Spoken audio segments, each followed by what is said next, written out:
Hello friends, welcome to Mahipal Reddy GK House. Myself Prithviraj Reddy. Today I am going to discuss important current affairs. First one, the Indian scientists recently developed new soybean variety called Max 1407. Max means Maharashtra Association for Cultivation of Science Research Institute. So this variety is very productive variety or high yielding variety compared to the traditional variety, because traditional variety yields only 28 quintals per every hectare, 29 quintals per every hectare, whereas this new high yielding variety yields around 39 quintals per every hectare. So what is the difference? 10 quintals. So this is what the benefit we can get from this particular high yielding variety. And this new variety was developed by Agarkar Research Institute of Pune along with the collaboration of the Indian Council of Agriculture Research. Let us learn. So soybean cultivation we widely seen in four important states. These are all eastern states of India, which include Assam, West Bengal, Jharkhand, and Chhattisgarh. So why the soybean is cultivated in these states? Because of its climatic conditions. Because of the climatic conditions prevail in these states are very much conducive for the cultivation of the soybean. So what is the climatic requirement of soybean? Soybean needs around 15 to 20, 32 degrees centigrade temperature for germination, and for the growth of the crop, it needs the other temperature. So it needs differential temperatures for its changing needs. And the crop requires 60 to 65 centimeters annual rainfall. So they may ask you, what are the temperature requirement? What is the range of temperature? What are the states in which soya been grown in a highest manner? And what is the rainfall requirement? That kind of questions you may come across in the examination. And coming to Indian Council of Agriculture Research, it is an autonomous body under Ministry of Agriculture and Farmers Welfare. And the Union Minister of Agriculture serves as its president. You can understand what is the significance of Indian Council of Agriculture Research.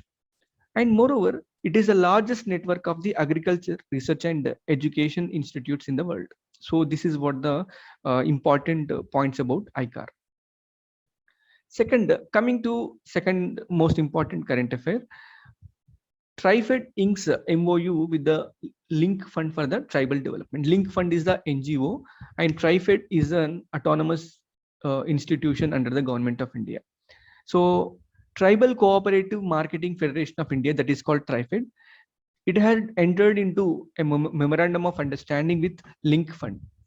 For what purpose? The purpose is to enhance the livelihood opportunities for the tribal people. So coming to the MOU's importance, it provides a support to the tribals for increasing value addition to their produce and products, because tribals usually depend upon the agriculture for minor forest produce like leaves, honey, etc. So this must be branded, their value must be added, they must be getting some value addition by means of branding, by means of processing, etc. So all these needs will be satisfied by this MOU. That NGO will be helping out these tribals in increasing the value of their products. And it will also help in the income and employment generation through the technological intervention, because technology is the game changer. So for marketing, for processing, all these technologies are provided by this particular NGO.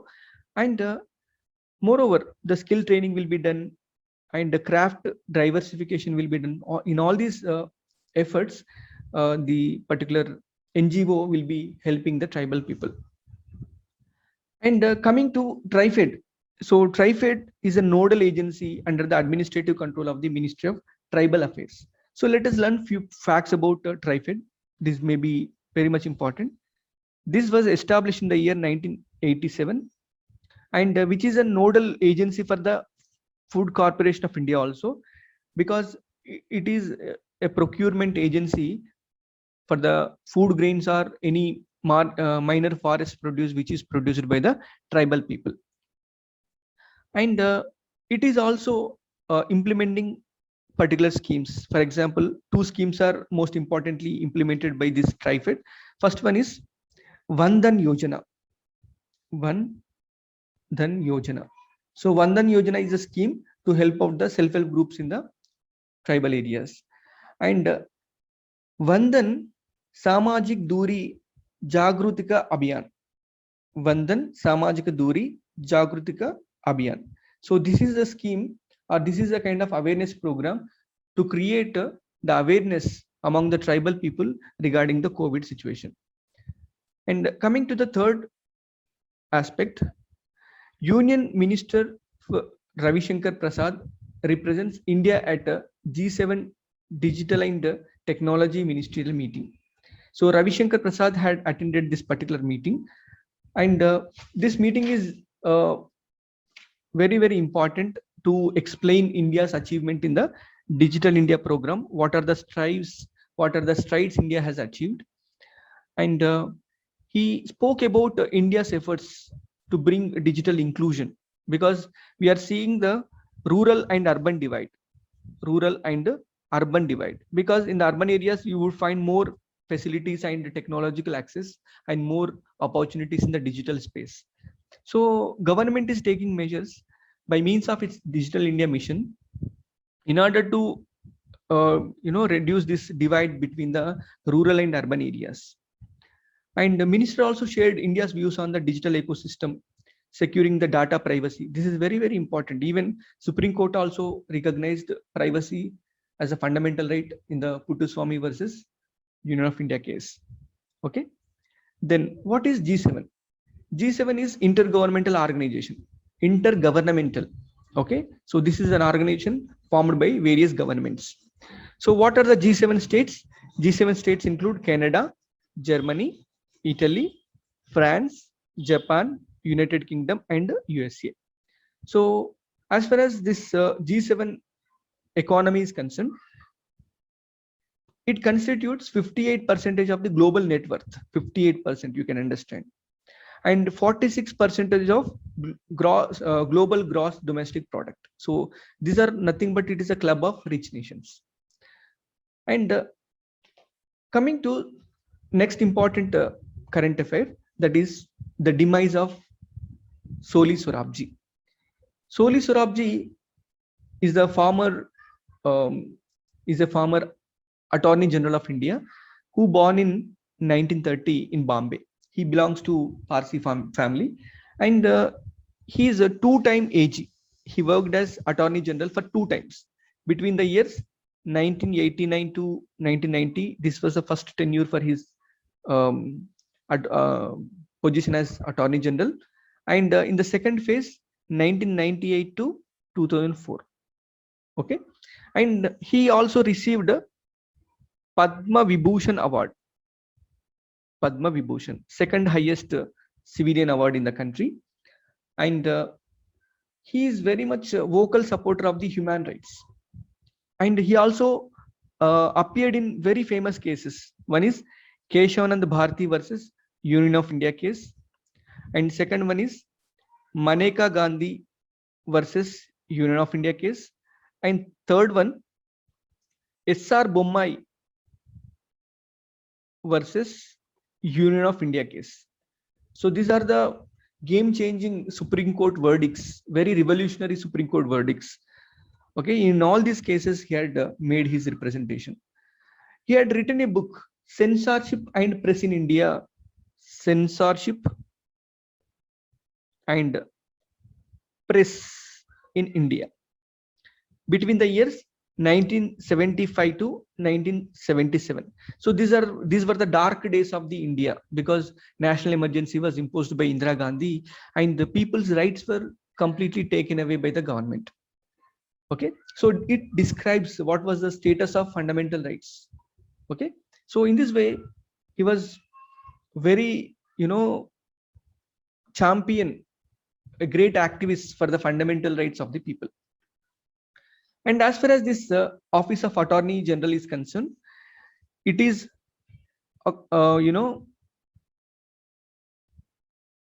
according to Article 76 of the Constitution. It is mentioned under Article 76, and Attorney General is appointed by the President of India. He enjoys the privileges like Member of Parliament, okay, whereby he can attend the sessions of the Parliament, but he does not have the right to vote, but he can take part in the discussions. And usually the term of the tenure of the Attorney General would be 3 years. And a person to hold this particular office, he must be having some qualifications like a Supreme Court judge, or he must be holding the experience as High Court advocate for 10 years, or he must be an eminent jurist, okay, in the eyes of the President of India. Okay, but he holds the office during the pleasure of the President of India. Okay, there is no fixing or fixity of the tenure for the Attorney General. And coming to fifth current affair, that is climate change explained one for all. So there is an author called Akash Ranison, who is a climate change activist. He had written a book called Climate Change Explained One and All. Okay, Climate Change Explained One and All. So what is the content? What is the focus? It focuses upon the topics like climate change and its effect on the lives of the individuals, because climate change is very, very typical phenomenon which is affecting all the countries alike, both the developed countries and developing countries. And this book specifically explains the data regarding the climate change, how the climate change is happening. We can trace out the course of climate change in the world. And also he explained greenhouse effect, global warming, carbon footprint, and its effect on the future, how the future is going to be impacted by these climate change phenomena. Okay, so in the examination you may be asked who is the author of Climate Change Explained One and All, and secondly you may be asked to identify the right option regarding the content of the book. Okay, let us move on to the next topic. NASA's Mars Perseverance rover produces oxygen on another planet for the first time. So, you know, the Perseverance is a rover which was launched by NASA to explore the Martian atmosphere and Martian terrain. So it has a particular oxygen producing mission called MOXIE. So this is the mission which produces the oxygen. What is MOXIE? Mars Oxygen In Situ Resource Utilization Experiment. What is that? Mars Oxygen In Situ Resource Utilization Experiment. So this is the mission which can convert the carbon dioxide into oxygen. Basically in the Mars you can see 95% of the air is filled with carbon dioxide. This has to be converted to oxygen in order to sustain the life. So on experimental basis oxygen was produced. And what is the mechanism of producing oxygen? That is called electrolysis.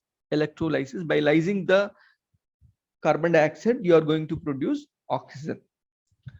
And it is the first time the way the oxygen is produced on the other planet. Coming to other equipments on the Perseverance rover, so it is having a host of equipments. First one, let us understand Mastcam Z, which will try to find out the surface minerals on the Mars. And second one is SuperCam, so which will image the Martian terrain, and also it would also undertake the chemical composition analysis. So what are the chemicals available on the Martian surface, etc. And there is another mission called Pixel, that is called X-ray photometer. So it is also trying to map the minerals on the Mars. And next equipment, Sherlock. Okay, Sherlock is nothing but scanning habitable environment with Raman luminescence for organics and chemicals. So it will try to understand or identify the habitable places on the Mars. And next one, MOXIE. As you know, MOXIE is the oxygen producing mission on the Perseverance rover.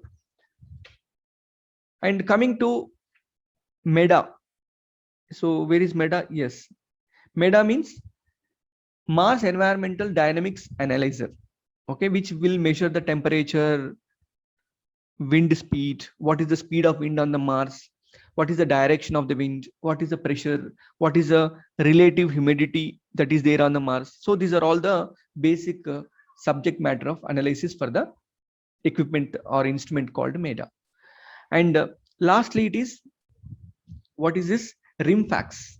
Okay, RIMFAX will try to understand the subsurface environment of the Mars, because underneath this particular Mars upper layer, so what are the chemicals, what are the minerals, what are the substances present, all these are analyzed by this particular RIMFAX.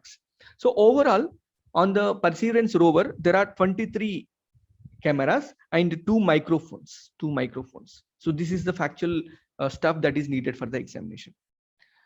Let us look into the basic details of the Perseverance. So this was the mission name of the Perseverance is Mars 2020.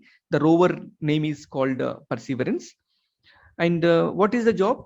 It seeks signs of ancient life and collect the samples of rock and regolith. Okay, regolith and enti, what is the meaning of regolith? Broken rock and soil.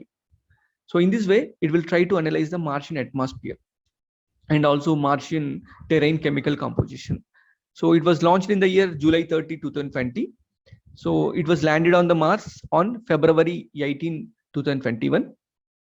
Okay, then, so this is what the crater on which this Perseverance has been landed. What is the crater called?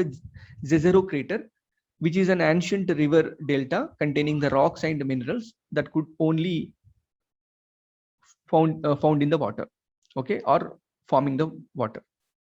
So that's the reason why it was landed on the Jezero crater. And coming to next topic, Srihari Nataraj creates a national record in 50 meters backstroke swimming.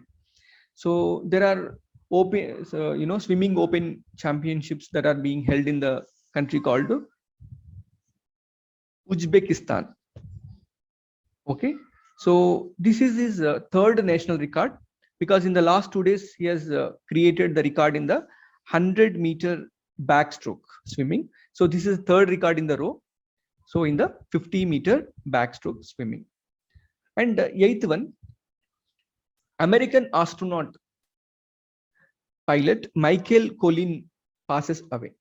So he is an American astronaut, so who took part in the Apollo 11 mission. So what is Apollo 11 mission? It was launched in the year 1969. And it was the first mission to the moon, the manned mission to the moon. And the rocket which has launched this particular Apollo 11 was Saturn 5 rocket. Saturn 5 rocket from Kennedy Space Station, which is located in Florida.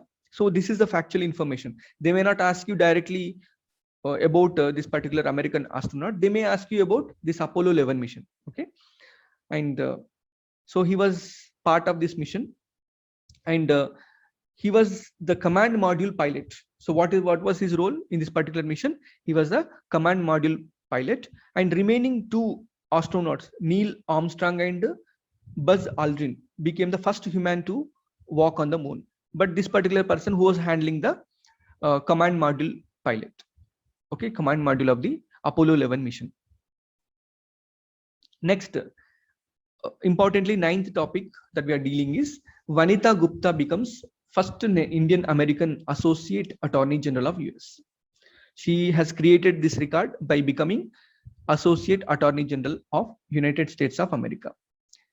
So previously she was working as CEO. CEO for what? The Leadership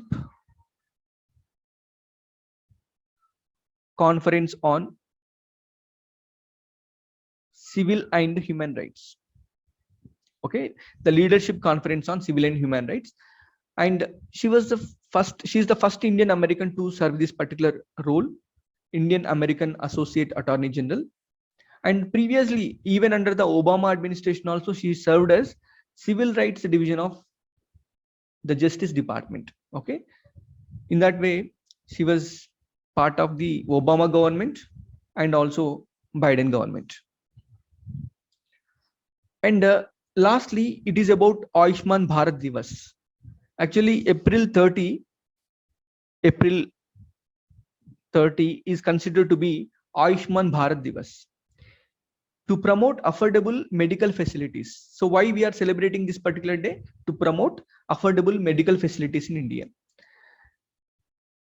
So we have a health policy which was formulated in the year 2017. So what does it say? It says there must be universal health coverage in India. It means every person in India must be having affordable health services. So accordingly, Ayushman Bharat was actually launched by the government of India. What is that? Ayushman Bharat. So Ayushman Bharat was launched in the year 2018 according to National Health Policy of 2017. So it is having two components. One is health and wellness centers. Okay, health and wellness centers. And second one is Pradhana Mantri Jana Arogya Yojana. Pradhana Mantri Jana Arogya Yojana. So what is the purpose of health and wellness centers?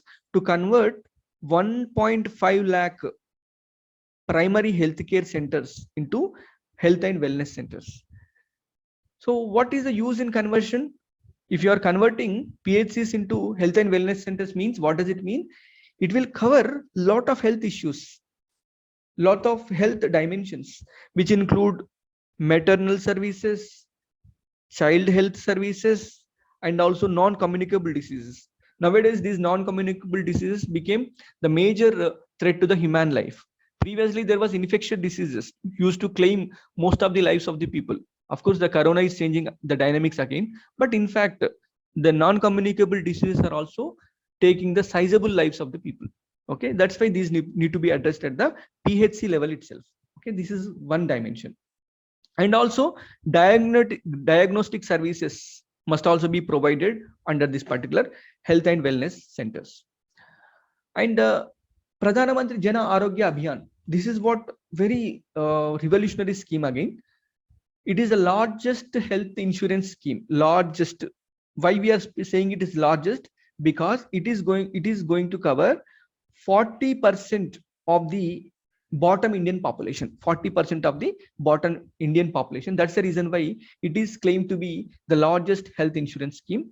And what is the coverage it offers? It offers 5 lakh rupees. 5 lakh rupees, and it covers the secondary healthcare services and the tertiary healthcare services. So advanced healthcare services are covered under Pradhana Mantri Jan Arogya Abhiyan or Jan Arogya Yojana, and the primary healthcare services are offered under health and wellness center. So here you are going to see that the disease must be prevented at the beginning phase, and if it progresses to the advanced stages, those must be treated under this particular scheme. So this is, friends, these are all about current affairs for today, and I will be meeting with you with the new content of current affairs in the tomorrow's class. Okay, thank you.